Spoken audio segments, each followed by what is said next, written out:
El Rumor de la Discordia, un podcast para comentar las noticias de Jalisco.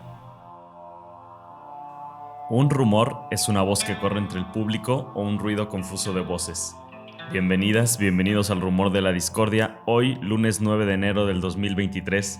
Pepe Toral. ¿Qué onda, Ángel Melgoza? Muy buenos días. Primer programa para analizar las noticias del año, ¿no? Nos tomamos un pequeñito descanso. Bueno, hay un montón de información. Que muchas cosas estaban moviendo, pero también estuvieron opacadas por los hechos nacionales, ¿no? La detención de Ovidio y todo el tema de seguridad en Culiacán, en Sinaloa. Sí, información muy llamativa. Bueno, el metro en Ciudad de México este fin de semana, ¿no? Con una muerte. Es tremendo, ¿no? Y no es la primera vez que pasa. Digo, creo que más allá del tema, pues obviamente político, que ahí van a aprovechar para pegarle a Claudia Sheinbaum, pues bueno, sí es señal de que realmente está muy deteriorada la infraestructura, la forma de operar, que hay situaciones de emergencia y no son suficientemente fuertes las alertas para evitar accidentes trágicos, ¿no? Pero bueno. Yo veía que son de los 5 accidentes trágicos, 3 han ocurrido durante la gestión de Claudia. Sí, bueno, el más tremendo, ¿no? El de hace un año, cuando se cae la línea 12 fue. Sí, 12. 26 personas murieron. Una cosa tremenda, ¿no? Y lo peor es que también o sea, ya había alertas de que había riesgos y la chingada, y es como, pues sí. Se quemó, ¿te acuerdas de que dijeron que se había quemado el centro de control y mostraron imágenes? También que es como un centro de control que parece sacado de las caricaturas porque todo es como de los años 70 y con papelitos y clips y así. Sí. No manches. Ayer justamente por una nota, pues no muy investigada ni nada, nos dimos un recorrido por la línea 3 y bueno, la tecnología pues sí es distinta, pues es una línea recién construida. La de con aquí. Muchos señalamientos durante la construcción, muchísimas irregularidades y por ahí se clavaron dinero a lo grande. Por cierto, una de las empresas constructoras de la línea 3 es de las que va a participar en la línea 4, ya lo habíamos mencionado por ahí, Motengil. Pero bueno, creo que muy lejos la situación de riesgo que hay aquí. Aquí más bien pues son problemas que le causan molestia a la gente, no sé qué nos digan, pero por lo menos eso es lo que encontré. Pues las escaleras eléctricas que no jalan, los elevadores que están descompuestos, ese tipo de cosas que, bueno, causan molestia, sí, sobre todo a las personas pues mayores o con alguna discapacidad, mamás que llevan a los chiquillos, pero no algo, por lo menos que uno se pueda dar cuenta así a simple vista. De que no está funcionando. De que no, pueda ser que causa de un accidente tan grave como en la Ciudad de México, ¿no? Y bueno, esperemos que así siga. Y la noticia que, bueno, yo siento que se opacó, seguramente tú has estado cubriéndola mucho más de cerca, pues es la de los estudiantes de la UDG. La noticia o la nota como tal es del jueves 5 de enero y los estudiantes de la Universidad de Guadalajara, Iván Cisneros González, José Rojas Humazor y Javier Armenta Araiza, este último el expresidente de la Federación de Estudiantes Universitarios, tenían una audiencia inicial, así es el nombre como formal, ¿no? Una audiencia inicial de formulación de imputación por presuntamente haber cometido el delito de despojo con violencia de un inmueble y aguas de 13.6 hectáreas este inmueble en el cruce de Periférico y la Calzada Independencia, a un costado del Zoológico de Guadalajara, quizás mejor conocido como Iconia. Los estudiantes habían ocupado este predio por 144 días, de marzo a agosto del 2021. Las empresas que denunciaban también pues la presencia de estos estudiantes son Operadora Hotelera Salamanca y Hoteles Rivera Deluxe, y el juez de control que estuvo a cargo de esta audiencia fue Felipe de Jesús Rivera Gallegos, quien determinó que los estudiantes debían permanecer en prisión preventiva hasta este martes 10 de enero, en que continuará la audiencia donde se decidirá si son vinculados o no a proceso. Y también a partir de que decide esto el juez, pues se moviliza la Universidad de Guadalajara, ponen un campamento allá afuera de Casa Jalisco que permanece hasta el día de hoy. Sí, y a ver cuánto tiempo dura. Aparentemente pues va para largo. Bueno, va a ser decisivo lo que ocurra mañana martes, pero bueno, en el contexto de la confrontación entre Universidad de Guadalajara y Gobierno de Jalisco es probable que dure, pues que se incremente, ¿no? Sí, ya todo se lee también en esa bajo esa narrativa, ¿no? De hecho, fue en esas fechas, entre marzo y agosto de 2021, en donde realmente se rompe esta alianza que tenía Universidad de Guadalajara con el gobierno de Jalisco en la elección de 2021. Que recordar que en 2018 van juntos. El hoy diputado de Hagamos, Enrique Velázquez, era diputado de Movimiento Ciudadano. Mara Robles era diputada de Movimiento Ciudadano. Llegaron por las siglas de Movimiento Ciudadano. Que son personajes que operan normalmente bajo el grupo Universidad. Sí, totalmente, ¿no? De este grupo Universidad que pues encabeza el ex rector Raúl Padilla López. Entonces, venían de ser aliados en la elección de 2018 y en 2021 algo se rompe. Digamos que se hizo como ya público y evidente este rompimiento cuando lo del museo. Pero no es el Museo de Ciencias Ambientales al que le quitan 140 millones de pesos. No es realmente eso lo que hace el rompimiento. Viene de atrás, tiene que ver con la elección del 2021. ¿Y tú sabes qué es exactamente? Bueno, no exactamente, pero ¿qué cosas son las que van marcando ya la pauta del rompimiento? Pues bueno, Hagamos, ¿no? La creación de un nuevo partido. ¿Es de en 2021, la campaña. Hagamos? Sí, es su primera participación. Y pues la campaña, ¿no? En la campaña, por ejemplo, esta situación, aunque lo que hacen los estudiantes de entrar a este inmueble no es directamente electoral, si es en campañas, si es en ese tiempo. Entonces tampoco podemos como obviar esa situación. Que era algo que tú comentabas también, porque estuviste reportando el caso y hablando con Javier Armenta, ¿no? Tuvieron un en vivo que por ahí compartiste en redes sociales. Y decías eso, ¿no? Le decías a Javier eso. Yo pensaba que esto estaba marcado por las elecciones y a pesar de que ya pasaron las elecciones, ustedes siguen en esto. Bueno, no les duró mucho, en agosto los retiran. Sí, fue unos días, un par de semanas antes, ¿no? De que la policía lo sacara. Cuando tú platicaste con él. Cuando yo platiqué con él. Y bueno, la realidad es que los estudiantes se suman a un movimiento que ya existía en Huentitán. El propio Javier lo comenta, que él es vecino y me consta porque pues yo me lo he encontrado por ahí, que en tortas ahogadas con su abuelito, cosas así. O sea, él es de ahí, de la zona de Huentitán. Y hay un movimiento vecinal muchísimo antes a la llegada de Javier Armenta que pelea por distintos espacios públicos allá en la zona de la Barranca. Desde 2008 que empezó el proyecto con Petersen. Así es. En 2008. Ahorita lo vamos a ir comentando. Sí. Y es un movimiento vecinal de resistencia porque pues se les están despojando pocos espacios públicos que tienen. No solo de otros. Y no están de acuerdo. Y digamos que lo que hace Javier es esta organización de la FEU estudiantil sumarla, aparte de la gente y él mismo sumarse a la resistencia ahí. Y a otra red en otros espacios, en otros colectivos.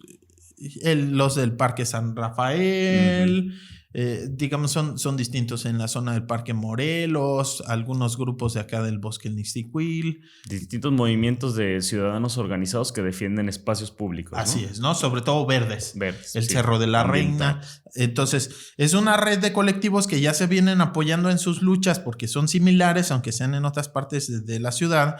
Y aquí lo que hace la FEU es sumarse a esa red.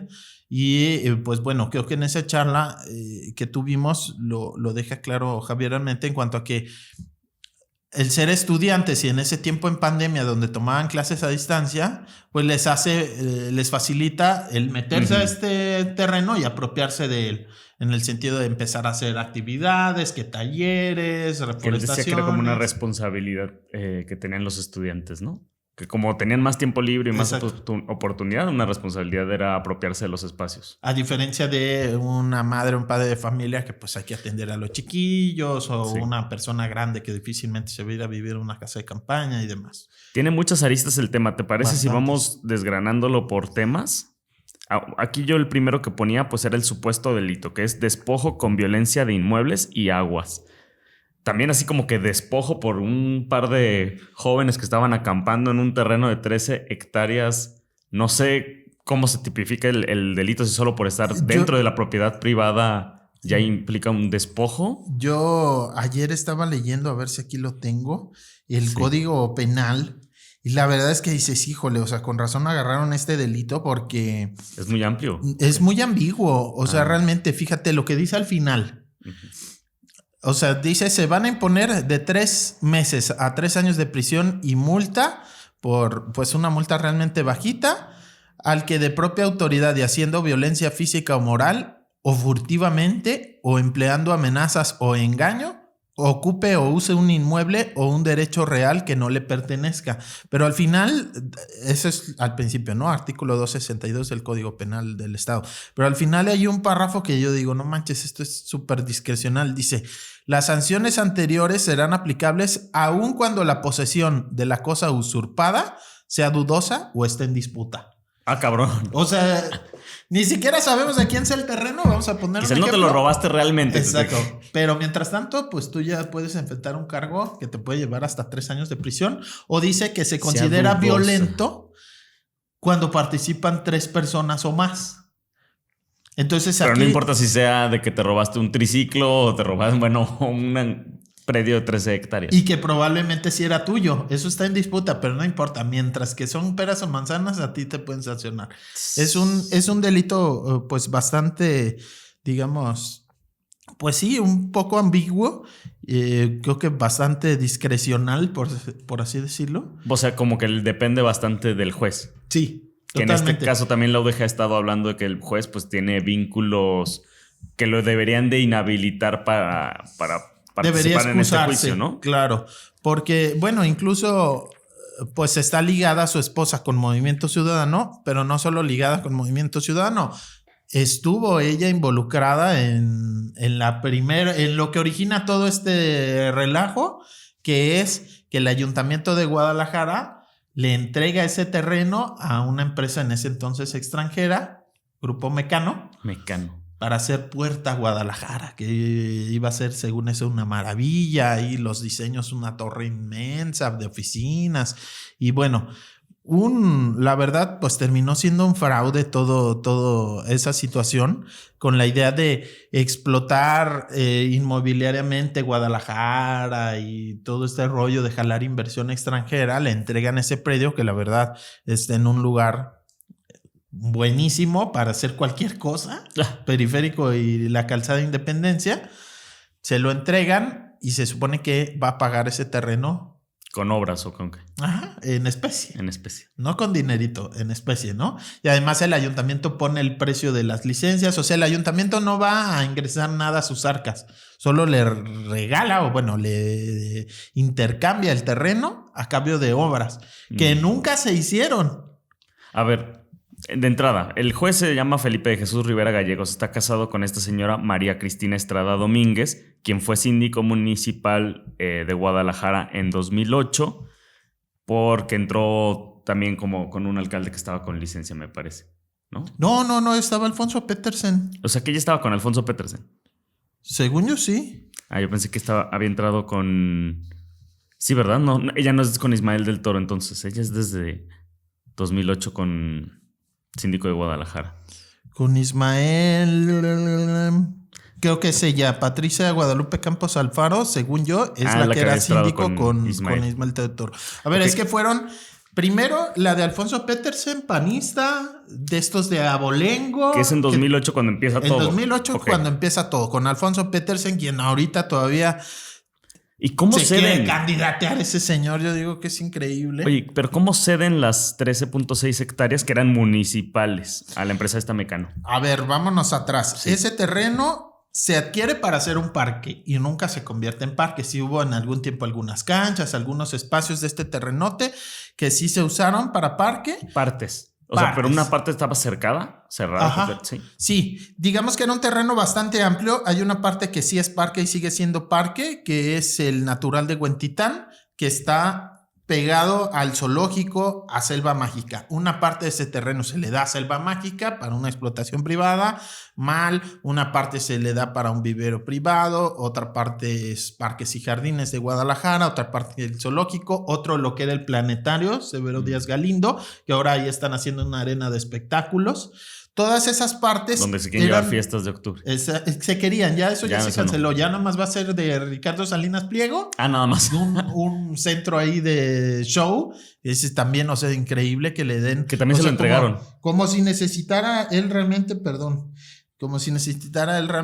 ayuda, ¿no? Del gobierno para sacar sus negocios adelante. Entonces, bueno, era un terreno bastante grande que se le fue mochando. Y este era el último que quedaba, digamos, sin algo como construido. Se le llegó a haber canchas ahí, llegó a haber un depósito de carros, cosas así, ¿no? Nunca como tal un parque que fue para lo que se le adquirió. Y con Alfonso Petersen, este panista, se le ocurre la brillante idea de, que fue el último alcalde panista, por cierto, de entregar ese terreno a un privado extranjero, a una empresa española, para que ahí hiciera torres, un centro comercial, departamentos y demás, a cambio de los grandísimos beneficios de hacer obras. Por ejemplo, se había prometido que el planetario Severo Díaz Galindo lo iban a renovar, nomás lo demolieron y no hicieron nada. Una instalación de la Cruz Roja buenísima y grandísima, no hicieron nada. Un montón de calles, así, ¿no? Un montón de proyectos de obra pública que no se hicieron. Yo he revisado el contrato y el contrato es muy claro. Se le entrega la posesión física, es decir, ahí está el ocupas terreno. el lugar, pero no legal. Sigue siendo del Ayuntamiento de Guadalajara, dice el contrato, hasta que se entreguen las obras de contraprestación, lo que nunca ha ocurrido. Entonces, y por eso nunca se le deben de haber entregado legalmente a esa empresa. Así es. O sea, legalmente el ayuntamiento debió de haber peleado. ¿Por qué? Porque había plazos para cumplir esas inversiones que no se cumplieron. Entonces el ayuntamiento tenía todos los argumentos para haber peleado y recuperado ese espacio. En este caso el síndico. En este caso el síndico. Que el síndico encargado. Es del cabildo, es como decir el abogado, el representante legal, ¿no? del ayuntamiento de Guadalajara. Pasa de Alfonso Petersen, ¿quién sigue? Aristóteles, luego sigue Ramiro Hernández, ellos dos del PRI. Luego Alfaro, ya de Movimiento Ciudadano, y Ismael del Toro, también de Movimiento Ciudadano. Entonces pasa por manos del PAN, del PRI, de Movimiento Ciudadano. Y de todos no se hace ni uno. Nadie bueno, Alfaro lo dijo en campaña, pero en los hechos, lejos de pelear ese terreno, lo renegocia. Entonces luego esta empresa española se declara en quiebra y le vende, sin la autorización de Cabildo, le vende los derechos a una empresa ya mexicana, Operadora Hotelera Salamanca. ¿Y eso es legal? ¿Se podía vender? ¿Qué vendió? Es polémico, pero en teoría no. Vendió los derechos de este contrato. Del contrato. Es polémico. Sin autorización de una de las partes. Sin autorización del Cabildo. Eso lo regulariza Alfaro con un nuevo convenio, el convenio modificatorio, si no me equivoco se llama, donde ya hace uno nuevo con los nuevos propietarios. Alfaro siendo alcalde. Alfaro siendo alcalde. Operadora Hotelera Salamanca. Y hay varias pues cosas muy cuestionables. Por ejemplo, el contrato original estaba en $, la inversión que había que hacer pública.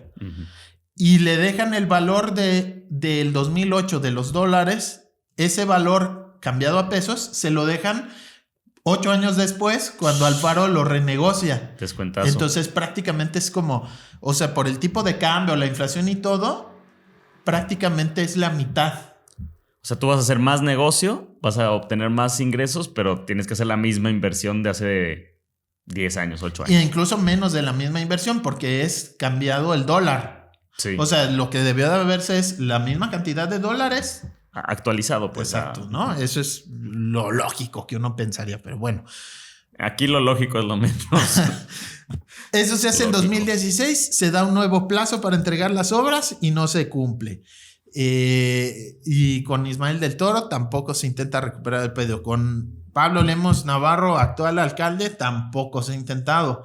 No se ha actualizado ese convenio de Alfaro, es el que sigue vigente. Y a todas luces ya pasó el plazo para que entregaran las obras, se cambiaron las obras. ¿Un plazo máximo? Sí, era en 2018, si no me equivoco. O sea, ya 4 años, ya vamos para 5 años de que debieron de haber entregado todas las obras y siguen sin terminarlas, ¿no? Sí han hecho algunas pavimentaciones de calles. Y se supone que tienen que hacer todas las obras antes de poder empezar a construir su torre o cualquier cosa. Y antes de recibir la posesión legal y digamos, ser ya propietarios de ese predio los particulares, hasta que no entreguen o por lo menos empiecen la última. Y eso nunca ha ocurrido. O sea que incluso si te vas en este caso a fondo, no tendrían derecho estas empresas que están denunciando a denunciar que le están quitando su propiedad porque legalmente no es de ellos. De hecho, hoy publica Sonia Serrano en el diario NTR una nota bien interesante por justamente esto, porque luego Operadora Salamanca, que es la empresa mexicana que le compra a la española, la vende a su vez. En realidad la vende a una empresa de los mismos socios. O sea, es un rollo ahí como medio extraño que se vende a sí mismo nomás a otra razón legal. Pero amplía, o sea, también son socios, ¿no? Esta nueva empresa. Son de los mismos, digamos, son de los mismos dueños, nomás cambia de razón social a esta Deluxe. Pero entonces Operadora Salamanca, aún no siendo propietaria, es de las que demanda, ¿no? O sea, pero tú ya vendiste tus derechos, ¿qué demandas? Pero vendió todos los derechos del contrato. Se los pasa pues a una filial, ¿no? Ajá, Hoteles Rivera Deluxe. Exacto. Y son las dos las que denuncian. Entonces, o sea, hay un montón de cuestionantes, pero a ver, por eso yo quería leerles lo que dice el código. Aunque esté en disputa, aunque no esté claro quién es el dueño, tú te chingas. Tú puedes demandar al... O sea, a ti te pueden sancionar con de 3 meses a 3 años de prisión. O si hay violencia, creo que son hasta 7. O sea, son bastantes años de cárcel los que te pueden dar. Aunque en una de esas tú eras el dueño del lugar, ¿no? Sigue estando... O el que te demandó no era el dueño de lo robado. Que es lo que se alega en este caso. Mientras tú no hayas cumplido con la contraprestación, tendrás la posesión, pero dueño del predio legalmente no eres. Sigue siendo el ayuntamiento. Y el ayuntamiento sigue teniendo argumentos para pelear legalmente que le regresen ese predio. Oye, yo ponía por aquí en mis notas que Juan justo en 2018 había ido a entrevistar a uno de los activistas o del presidente de la Asociación Civil Huentitán Vive, Alejandro Michel. Y le preguntaba en ese momento, todavía no era Alfaro gobernador, qué pensaba sobre si llegaba él a la gubernatura. Y él decía que como gobernador, que Alfaro que no había estado de acuerdo con lo que había hecho el gobernador Aristóteles. Y aquí lo cito al señor Alejandro Michel, decía: no sabemos quién vaya a quedar, pero si quedara Enrique Alfaro probablemente hubiera una luz al final del túnel, porque él contestó en repetidas ocasiones que no estaba de acuerdo, y esperamos ver si era cierto lo que comentaba, que no estaba de acuerdo con el proyecto pues de Iconia y de llevar las fiestas de octubre en su momento para allá. ¿Cuál ha sido la postura de Alfaro? Porque ha ido cambiando entonces respecto cómo ha pasado el tiempo. Pues negoció, ¿no? Digamos, no estaba de acuerdo con un convenio que tenían los gobiernos anteriores, ya hizo uno nuevo, quién sabe qué negoció, y pues se hace un nuevo convenio, y yo creo que en ese nuevo convenio pues se ve que realmente pues con lo que está de acuerdo es con el desarrollo inmobiliario en esa zona, que se detone para departamentos de lujo, que la verdad es que es una zona, siento yo, pues que puede ser un negociazo realmente para Iconia como tal, ¿no? El proyecto Iconia es el nombre comercial. El proyecto inmobiliario más grande del occidente de México. Bueno, dice su página web. Está como el barrio más cool del mundo, ¿no? Pero, a ver, tienes el periférico, tienes ya mi macro peribús, mi macro periférico o el peribús. En la calzada Independencia tienes el macrobús, digamos, transporte público ahí. El periférico ahí. Una vista espectacular hacia la barranca en una torre. Digamos, la barranca no está ahí pegada, ¿no? Está lejos. Es parte de lo que en su momento fue la barranca, y claro que tiene valor ambiental ese predio y todos los de alrededor, pero no está pegado a la barranca. Pero en una torre tienes una vista espectacular porque pasando la calzada ya es bajadita. Entonces se ve la barranca increíble. Entonces, claro que va a ser un negociazo lo que pongas ahí. Bueno, igual y si los venden carísimos, como igual y no tanto, ¿verdad? Pero sí es muy atractivo, pues. Solo una torre tenía en promedio 200 departamentos, la primera torre que estaban construyendo. Sí, si no me equivoco, son alrededor de 2,000, casi 2,000 departamentos los que quieren construir por allá. Oh, pero el impacto de eso es una locura. Y eso es por lo que los vecinos están en contra. O sea, para empezar, los vecinos, a ver, ese terreno se expropió y se pagó para un parque. ¿Dónde está ese parque? O sea, el cachito del Parque Natural de Huentitán que quedó no corresponde a con lo que realmente adquirió el gobierno de Guadalajara. Entonces, va a empezar un parque. Pero el otro es eso. Vas a meter a miles de habitantes en donde ya tenemos escasez de agua, en donde ya los colectores de drenaje están saturados, las vialidades están llenas. O sea, ¿qué beneficio va a tener los vecinos con que lleguen nueva población a departamentos de lujo ahí? Ninguno. O sea, ¿dónde está el beneficio para la gente? Bueno, en el discurso oficial es las obras, porque muchas calles de las colonias de Huentitán hacia abajo las pavimentó la empresa a cambio de terreno, pusieron los mentados puntos limpios. Ese tipo de obras se supone que es los beneficios para los vecinos. ¿Está calculado cuánto lleva ya gastado de obras la empresa? Debe de ser, según el contrato, poco más de 600 millones. 688. Ajá, 688 millones en obras. Y está muy polémico, pero por ahí hay informes que han hecho, más o menos como la mitad, se supone que ya están entregados. Y las más grandes están en proceso. Por ejemplo, una avenida troncal que también es bien cuestionable. Es una avenida que va a conectar Belisario Domínguez, que es en donde baja uno a la barranca y que está bien padre. Bueno, de ahí sale una avenidota por toda una zona que no está desarrollada. Está prácticamente, pues, salvaje, silvestre, o sea, con actividad silvestre, literal. Sí, o sea, yo me he metido y pues literal, o sea, es el ecosistema de la barranca, nada, no hay absolutamente nada. Y por ahí en medio están haciendo la avenidota de 3 carriles por sentido, una avenidotota, o sea, en un lugar en donde no hay nadie. No, pues para intención que haya es justamente alguien, ¿no? explotar. Y en los planes parciales está bien canijo porque es área natural protegida de aquel lado de la avenidota y pues van a explotar alta densidad de este lado de la avenidota. Y entonces, tu casa de coto exclusivo de este otro lado. Sí, o sea, hay intereses muy fuertes inmobiliarios detrás de todo esto. Hay una intención muy clara que ha pasado por todos los gobiernos del PAN, luego del PRI y ahora del Movimiento Ciudadano, con la intención de detonar inmobiliariamente toda la zona de Huentitán y de la Barranca. Y para allá va todo esto, digamos, por eso, aunque cambian los partidos, se quedan los proyectos, porque hay intereses muy fuertes económicos para detonar toda esa zona y Konya es, digamos, como la punta de lanza, ¿no? El primer gran desarrollo y a partir de ahí y de este tipo de obras, en realidad las obras no están pensadas para quienes ya viven ahí, sino para los nuevos desarrollos inmobiliarios, los que van a llegar o los que van a desplazar a esta gente. Oye, Pepe, en ese sentido de la resistencia o de la defensa que empezaron estos estudiantes de la universidad y que se sumaba a lo que ya venían haciendo los vecinos, ¿cómo lo viste tú? ¿Tú visitaste el Parque Resistencia Huentitán? ¿Cómo viste la convivencia con los vecinos? ¿Cómo lees también que ellos se hayan sumado a un movimiento que existía?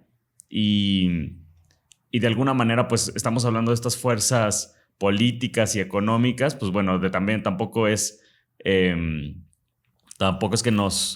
que hay una fuerza política también del otro lado, ¿no? Del lado de la Universidad de Guadalajara. Sí, definitivamente. A ver, la universidad en todos estos, ¿qué es lo que hace? Presiona políticamente para recibir también algo a cambio. Ahí en la zona donde están haciendo esta avenidota, la troncal, hay una zona que se conoce como el Disparate, que no está desarrollada. Y ahí la universidad estuvo presionando hasta que les entregan parte de ese terreno del Disparate a la universidad para un jardín botánico. Yo me acuerdo de eso, sí. Y ya con eso la UDG dice, bueno, entonces sí, ¿no? O sea, también la universidad... Está negociando también. También, ¿no? Desde entonces. Eso siempre ha hecho el grupo universidad. Pues negociar beneficios a cambio de pues los puestos de votación que tienen, ¿no? Que si regidores en un tiempo o pues digamos, la universidad es muy grande, hay docentes, investigadores, investigadoras muy críticos siempre, pero el grupo UDG, que es un grupo de políticos que tienen en buena parte controlado los órganos de gobierno y administrativos de la universidad, siempre están negociando, siempre están empujando, tienen puestos que si diputados, negocian para tener espacios en los ayuntamientos, en el gobierno de Jalisco. Tradicionalmente casi siempre hay alguien en cultura que pone el grupo universidad, o en su momento el propio rector Ricardo Villanueva, pues que fue secretario de Administración Finanzas con Aristóteles, o sea, no me acordaba de eso. Siempre tiene la universidad este tipo de negociaciones para intentar sacar beneficios de esas negociaciones. En el caso de todo este relajo de Iconia y de Huentitán en general, pues han conseguido ese tipo de cosas, ¿no? Ese terreno ahí en el disparate. Entonces, bueno, claro que también hay intereses políticos detrás. Yo siento que en el caso particular y personal de Javier Armenta, sí jugaba algo personal el hecho de él ser de ahí. Y también creo que entiende el señor Arturo Mendoza, que es uno de los líderes vecinales más importantes de allá de la zona y de esta resistencia, creo que también entendían los riesgos de incluir a la organización de la FEU, de incluirles dentro de su lucha, pues que también estaba ese riesgo de pues que políticamente la universidad también va a jugar un papel, no van a ser solo sus estudiantes. Yo pienso que sabían esos riesgos y los tomaron y bueno, pues finalmente pues tienen que asumir lo que venga, ¿no? Seguramente evaluaron que era más positivo lo que te pueden aportar estudiantes y demás que lo negativo que podría significar el que se involucre una organización política como Grupo Universidad. Yo fui al lugar y la verdad es que se me hacía muy chido. Tenían ahí que talleres, unas mesitas muy chulas ahí que pusieron para jugar ajedrez, para hacer lectura de poesía. O sea, bueno, sembraron, dice que cerca de 1,000 árboles, implementaron huertos urbanos y las clases de baile, talleres para niñas y niños. Proyecciones de películas, o sea, había cosas que a mí se me hacían bastante interesantes. Estaba bonito el lugar, o sea, yo llegué a ir días antes de que llegaran a correr a todo mundo. Los policías en la madrugada a punta de pistola. Estuvo tremendo esa vez que lo sacaron de madrugada con lujo de violencia a la policía estatal. Que bueno, la verdad es que para mí, cuando se metieron, yo pensaba que eso iba a pasar a los 2-3 días. Duraron un montón de meses. Sí, seguramente por las elecciones, el gobierno se aguantó. 144 días del 29 de marzo al 19 de agosto. Y llama mucho la atención que sea el mismo juez el que otorgó la autorización para el desalojo, el que ahora... él fue también el que autorizó la... Nada es coincidencia, pues. O sea, al final de cuentas, ¿qué es esto? Choque de dos grupos políticos que antes eran aliados y en medio de ese choque de grupos políticos pues hay un montón de asuntos, de negociaciones, entre otras este relajo de Huentitán, y le tocó a estos 3 estudiantes ahora pagarlo. También ellos sabían los riesgos que implicaba meterse al terreno y meterse en la dinámica de enfrentamiento entre Alfaro que cuando empezó que se metieron todavía no era tan obvio ese rompimiento. Y ha ido escalando y tal vez son ahí un poco entonces medio víctimas colaterales. Sí, de alguna forma. Oye, ¿qué va a pasar el próximo martes? Sé que es la audiencia y el abogado de la Universidad de Guadalajara, Juan Carlos Guerrero, ha dicho que ellos no tienen duda que las autoridades están empleando todas las capacidades del Estado para reprimir, perseguir y amedrentar a los estudiantes, cuyo único delito fue defender un parque público, el medio ambiente y recuperar espacios que de manera irregular fueron entregados a privados, dice el abogado de la UDG. Pero yo pensaba, si detrás de los delitos que se les imputan a estos estudiantes está el gobierno de Alfaro, Movimiento Ciudadano, y ellos están diciendo que tiene todas las capacidades para reprimir, perseguir y amedrentar, pues realmente, ¿cuál es la esperanza para estos estudiantes? Poco. A ver, el proceso judicial puede alargarse muchísimo. ¿De qué va a depender? En la audiencia de imputación es cuando públicamente frente a un juez la Fiscalía del Estado imputa, es decir, acusa y dice: estos 3 estudiantes yo los estoy imputando, los estoy acusando de de despojo de tierras y aguas, ¿no? El nombre del delito. Sí. En ese momento, legalmente, ellos pueden pedir que se presenten las pruebas y que inmediatamente se decida si se les vincula o no a proceso. Generalmente nunca pasa. Generalmente siempre los abogados que defienden a las personas señaladas siempre piden este plazo máximo de 144 horas. Eso es casi de cajón. Entonces, al pedir el abogado dice, ok, tú me estás imputando, tú me estás acusando de despojo, yo te pido aguántame el plazo máximo, 144 horas, para yo allegarme de pruebas y todo para demostrar que son inocentes. Eso casi siempre de cajón pasa. Entonces el juez dice, ok, entonces nos vemos en 144 horas. Mientras tanto, debo decidir qué pasa con ustedes imputados. Si hay prisión preventiva. Y ahí está muy polémico el que haya decidido que haya prisión preventiva. ¿Por qué? Pues porque perfectamente puedes enfrentar esos cargos en libertad. Tú le puedes meter muchas medidas. El juez tiene un montón de herramientas para evitar que se den a la fuga, ¿no? Como, a que ver, vengan a firmar. Vienes aquí a firmar a Puente Grande ante el juzgado cada semana. Tienes prohibido salir de Jalisco. No sé, hay hasta la mentada como tipo prisión domiciliaria. O sea, vas a vivir en tu casa, pero va a haber policías allá afuera vigilando que no te vayas a donde no debes. Por ejemplo, el Cruz Esmada, el exsecretario de Salud, que está hoy ya sentenciado a 9 años, si no me equivoco, por tremenda corrupción en salud. Mucho tiempo duró así.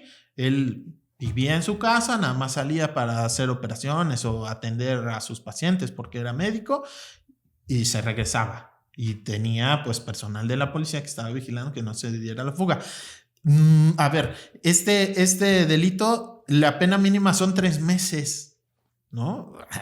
No era tan grave como para dejarlos en prisión.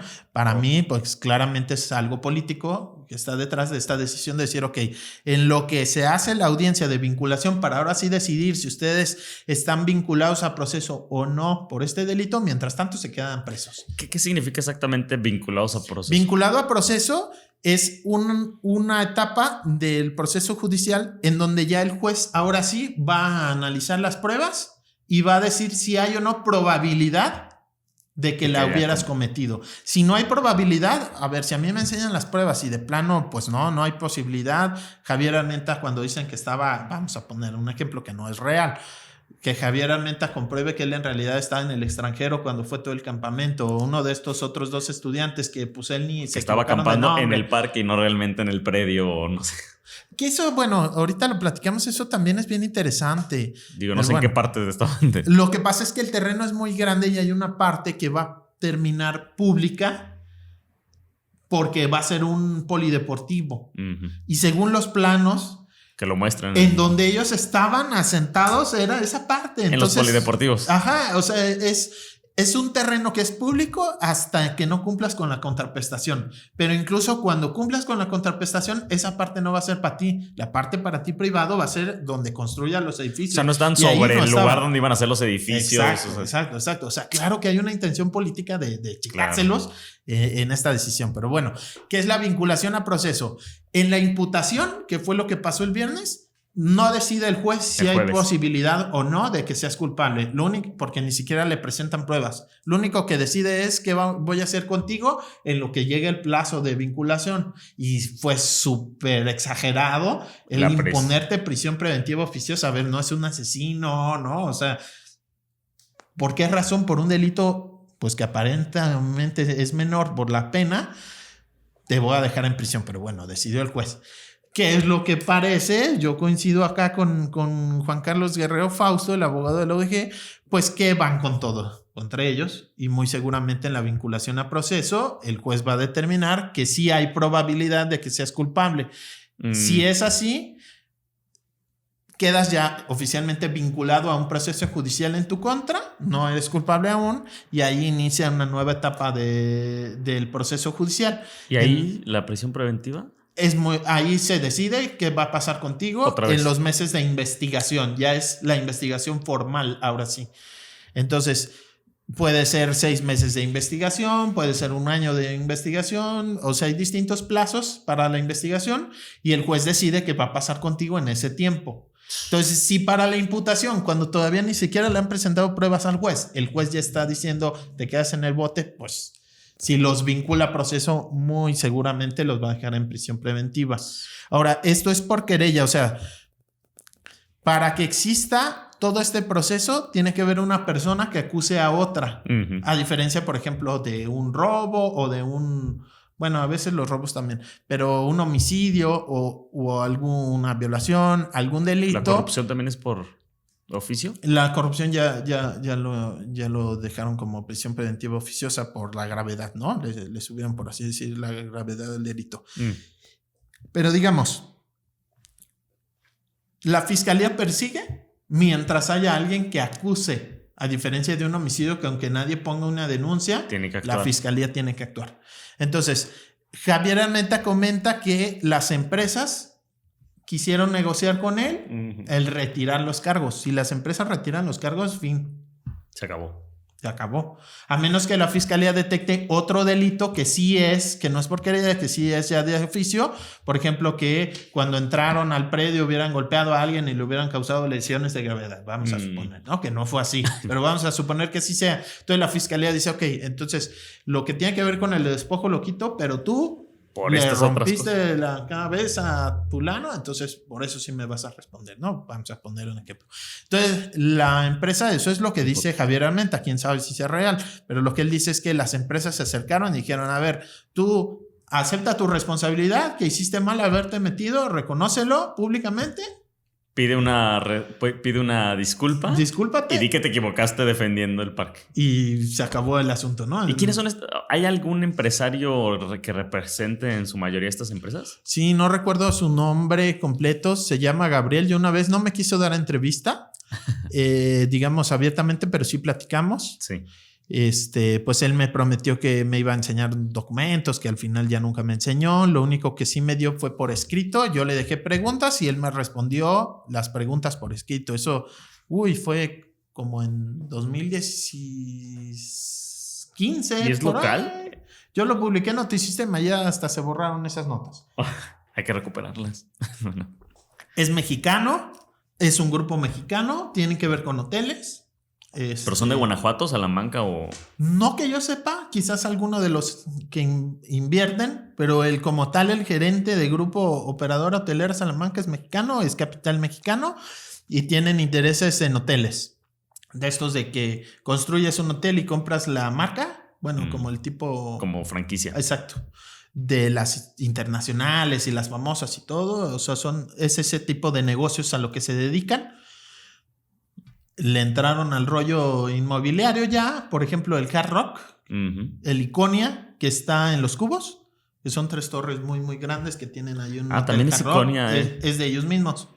El Hotel Hard Rock frente Exacto. a Los Cubos. Entonces es eso, ¿no? O sea, como que construyes el hotel y luego compras como la marca o negocias con la marca y ellos se instalan, en fin, ¿no? Pero ese es su giro, el hotelero. Le entraron ya lo inmobiliario, allá en Los Cubos ahí tienen sus torresotas y pues se están intentando acá y todavía no ha salido. Mal escribirle para ver si tiene algo que decir ahora con que se ha movido tanto el tema, ¿no? Porque también se lee como la confrontación entre gobierno y UDG, pero ¿y ellos? Ellos están en medio. Si quitan la denuncia, pues se acaba el... Claro.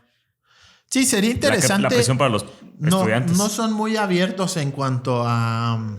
dar entrevistas. En su momento yo cuando platiqué con él fue en sus oficinas allá más o menos por la Minerva, no sé si sigan ahí, pero nunca han aceptado como dar entrevistas abiertamente. Por ahí muy de vez en cuando han emitido algún boletín, cosas por el estilo.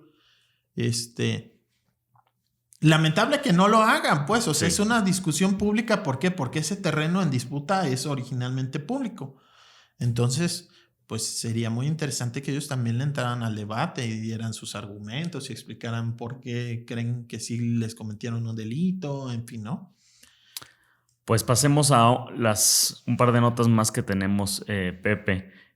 Está este tema de la Red Peña. ¿Qué es la Red Peña? Nota el jueves 29 de diciembre. Sí, bueno, es una nota que estuvimos investigando. Es una red pues yo digo que es de corrupción, que está operando en 2 municipios y se me hace muy interesante que sean municipios gobernados por distintos partidos. El Salto, con Movimiento Ciudadano, Ricardo Santillán el alcalde, y Tonalá, gobernado por Morena, Sergio Chávez Dávalos es el alcalde. ¿Qué es? Bueno, descubrimos que es una red de empresas 7 recién creadas. De hecho, algunas tenían meses de haber sido creadas cuando ya habían recibido contratos millonarios de obra pública de estos 2 municipios. Son casi 200 millones de pesos en lo que llevan estas administraciones, lo que han recibido en obra pública. ¿Eso qué significa 200 millones de pesos? Bueno, más de la mitad de la inversión total que hay de inversión pública en esos municipios. O sea, ¿más de la mitad? Más de la mitad, más del 60%. O sea, si Tonalá tiene 100 pesos de obra, más del 60 se lo entregó a estas empresas. Igual el Salto. ¿Y qué con esas empresas recién creadas, sin experiencia ni nada? Bueno, son todas representadas por un sujeto llamado Roberto Carlos Valenzuela Peña, quien es sobrino del director de Obras Públicas del Salto, José Rigoberto Peña Rubio, por eso la Red Peña. La Red Peña.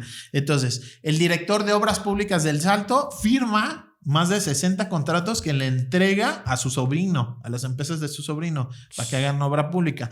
Esto, pues ya de entrada es ilegal. Beneficiar a un familiar directo, para empezar. Pero, ¿cuál es el pedo en todo esto? Bueno, fuimos a darnos la vuelta y obras que ya tendrían que estar acabadas ni siquiera las han empezado o las van comenzando. Obras mal hechas que hicieron allá en Tonalá, que dejaron sin banqueta una calle. O sea, recién remodelada, todas sin banqueta. Están aprendiendo apenas. Exacto, ¿no? O sea, sí. A mí me decían, bueno, pero pues si están haciendo obra, qué bueno, tú fijándote ahí que si se la dan a familia, eso qué importa, el chiste es que hagan obra. Bueno, este tipo de contrataciones irregulares, en el fondo, ¿qué es lo que pasa? Al final es para desviar dinero público. Claro. Ese es al final de cuentas lo que ocurre. Que acaban haciendo menos obra y la acaban haciendo mal. Exacto. Ese es el problema para la gente, ¿no? Que si había 10 pesitos para hacer obra y tú le das 66 de esos 10 pesitos a estas empresas que van empezando, que son de familiares que ni siquiera concursaron, no entregaron un buen proyecto ni nada, pues va a ser menos obra con esos 6 pesitos. Y además esa obra va a ser mal hecha y va a tener deficiencias y demás. Entonces, al final de cuentas es un esquema para desviar dinero. De eso no me queda duda. Tampoco tengo pruebas, ¿no? ¿De qué sí tengo pruebas? De que hay irregularidades. Por ejemplo, hay obras que debieron de haber licitado, o sea, sometido a concurso para buscar el mejor postor, ¿no? Para buscar la constructora. Son, por ejemplo, remodelación de una unidad médica en el centro de Tonalá, pero sobre todo pavimentación, agua potable, drenaje, sobre todo, en Tonalá, ¿no? Entonces, por los montos, legalmente estos municipios tenían que haber licitado. Entonces, hicieron una movida que es irregular, que es fracciono. Entonces, no voy todo el proyecto. Me va a costar hacer esta calle 10 pesos, pero por el monto tengo que someterlo a concurso y entonces quizá mi compadre o en este caso mi sobrino pues no presente la mejor propuesta. Entonces, en realidad, una obra yo la voy a partir y voy a simular que en realidad son 3. Entonces, la calle Independencia de tal a tal es obra 1. Luego de esa calle a la que sigue es obra 2 y luego de esa calle a la que sigue es obra 3. Y entonces ya no tengo la obligación de licitar, de concursar y ya puedo adjudicarla directamente, así se llama, la adjudicación directa. Y entonces yo ya se la puedo dar a mi sobrino sin necesidad de hacer ningún trámite. Entonces es burlar la ley, pero a final de cuentas eso es irregular. Eso también es irregular fraccionar. Eso se lo señaló a Tonalá, la Auditoría Superior de la Federación, como una situación irregular. ¿Ahora se lo señaló en 2022? De hecho, hay cosas absurdas. Una pavimentación de 2 calles, literal, de 2 cuadras, la partieron en 3. O sea, eso es son 3 obras. Ineficiente, ¿no? O sea, a ver, le vas a dar a 3 empresas distintas a hacer 2/3 de una calle, luego 2/3 de la otra. O sea, pero es que es la misma empresa. Exacto. O sea, en realidad es la misma empresa con un montón de empresitas fachada para hacer legal lo que es ilegal. ¿Quién perseguiría este tipo de malversaciones? Fíjate que está complicado. En el caso de Tonalá se usaron recursos federales para estas obras, entonces ahí muy seguramente se los van a cachar. Si hace bien la chamba la Auditoría Superior de la Federación, se los van a torcer.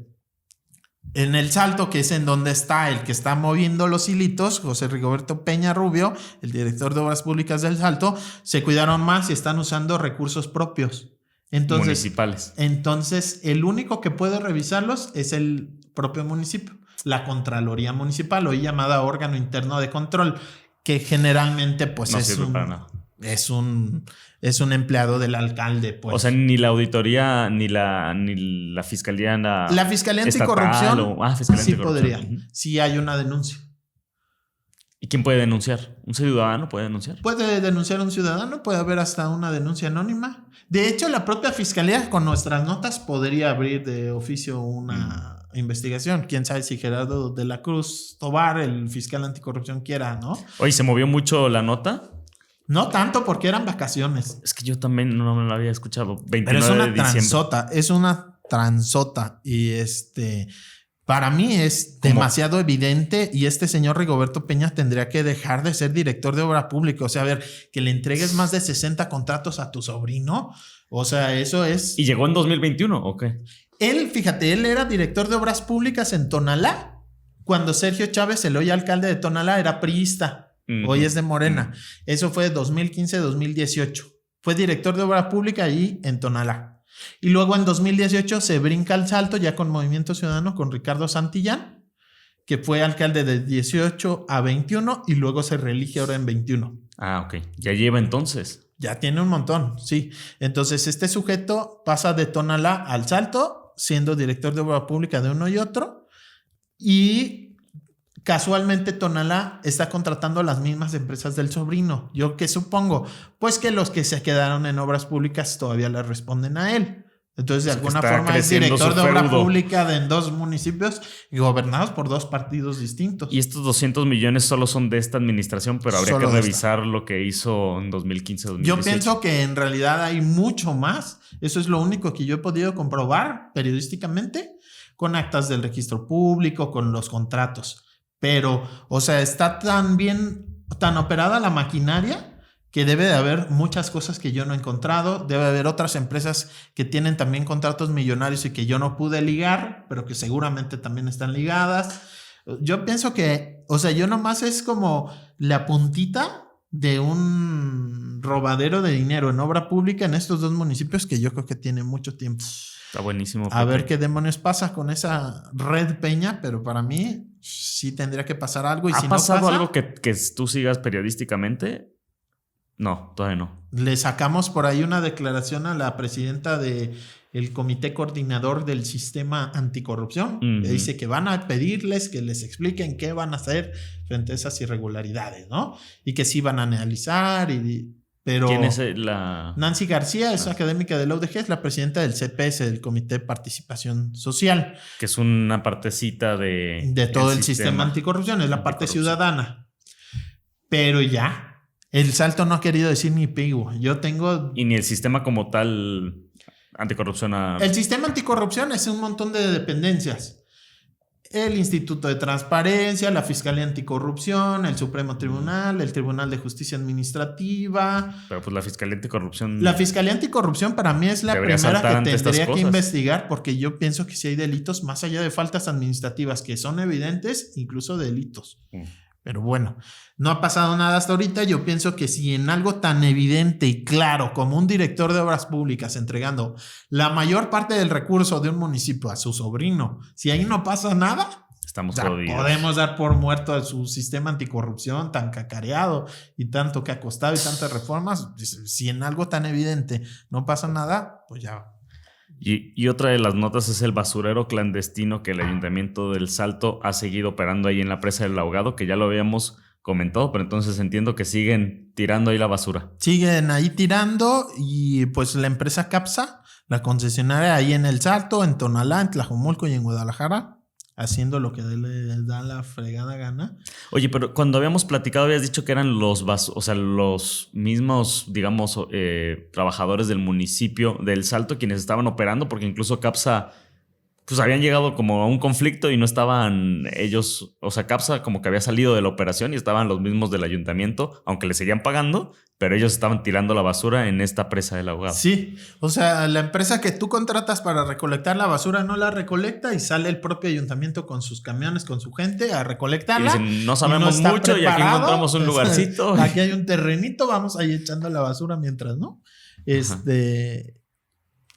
sigue. Sí, no han encontrado la solución. CAPS hace lo que le da la gana, sigue cobrando y pues a largo plazo todavía no se ve qué va a pasar. Yo pienso que este año van a terminar ya sacando un nuevo basurero metropolitano o proyecto, pero se lo tienen muy calladito luego del desastre en que resultó el proyecto de Tala, de hacer un basurero metropolitano en Tala, que se incendió la gente literal y pues rechazó el proyecto ahí en Tala.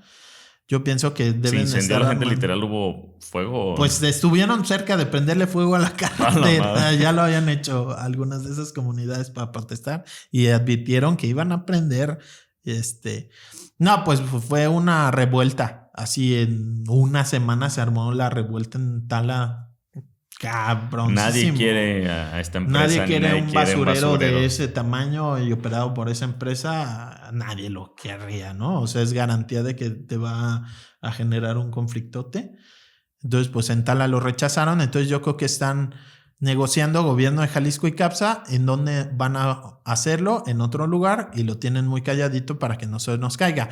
Ojalá funcione para bien y no para seguir haciendo negocio y todas las cochinadas que han hecho, ¿no? Mientras esté CAPSA, difícilmente va a ser una buena solución.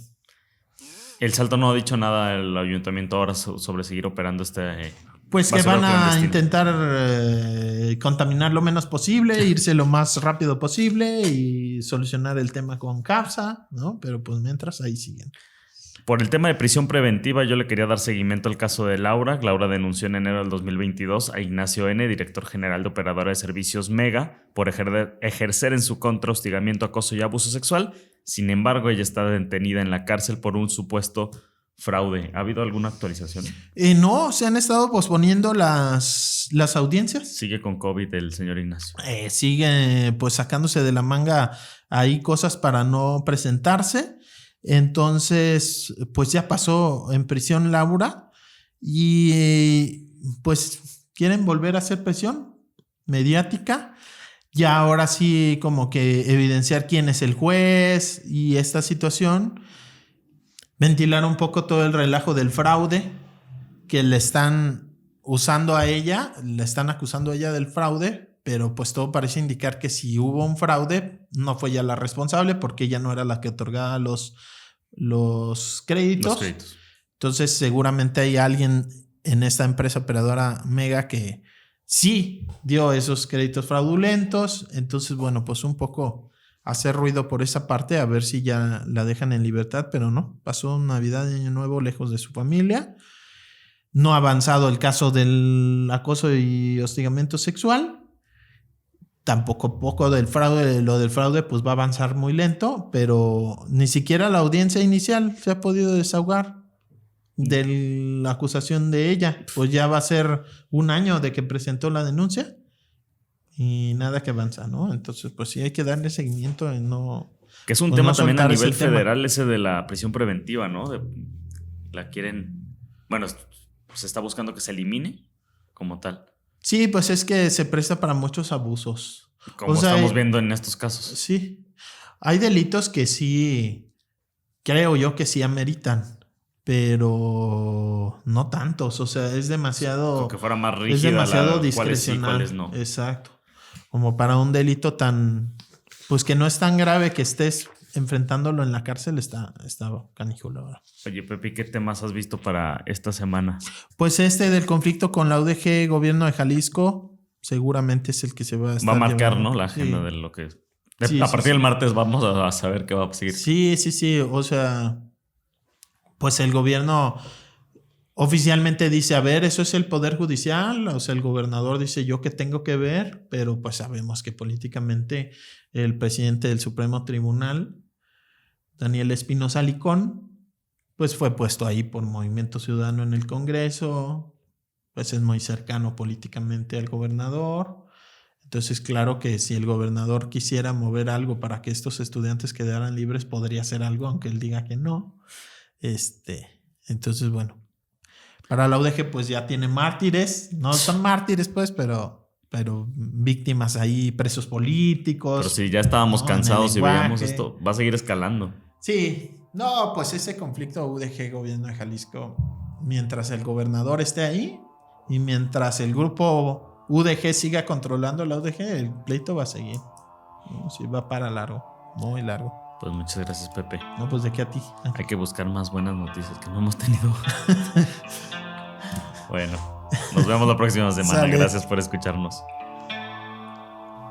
El rumor de la discordia, un podcast para comentar las noticias de Jalisco.